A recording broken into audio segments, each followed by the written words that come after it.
కూటమి ప్రభుత్వం వచ్చి 10 నెలలు అవుతుంది. ప్రభుత్వం పనితీరు ఎలా అనిపిస్తుంది సార్? ప్రభుత్వం సంవత్సరమే కదా, ఇప్పుడు అన్నం ఉడికిందో లేదో మొత్తం చూడవసరం లేదుగా. ఇప్పుడు సంవత్సరమే కదా, ఇంకా 4 సంవత్సరాలు ఉంది. 4 సంవత్సరాలు ఉంది, 4 సంవత్సరాలు అవ్వాలి కదా. ఇప్పుడు ఒక సంవత్సరానికి ఎలా తెలిసిపోద్ది? ఇప్పుడు పొయ్యి పెట్టాము, పొయ్యి పెట్టాము, నీళ్ళు పోసాము, అన్నం ఉడకాలి కదా. సంవత్సరానికి 365 రోజులు అయితే తెలిసిపోద్దా? తెలవదు కదా. ఇంకో 4 సంవత్సరాలు ఉంది, 4 సంవత్సరాల తర్వాత తెలుస్తుంది. కూటమి ప్రభుత్వం అధికారంలోకి రాకముందు సోము పథకాలు ఇస్తామని చెప్పారు. సూపర్ 6 పథకాలు ఎలా ఉన్నాయి అంటారు, మీరేమంటారు? పథకాలు అమలు చేయాలి కదా. ఒక్కొక్కరు అందుతూ ఉండాలి.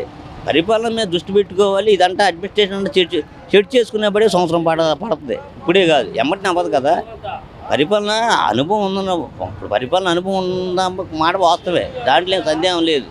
కాకపోతే ఇవన్నీ అమలు అవ్వాలి కదా. ఇప్పుడు అంతకుముందు ప్రభుత్వం ఇంకో కొత్త ప్రభుత్వం వచ్చింది, ఆ ప్రభుత్వం కుదురుకోవాలి కదా. ప్రభుత్వం అంటే ఒకటే కాదు కదా, దాంట్లో కూటమి ప్రభుత్వం, అది కూటమి ప్రభుత్వం.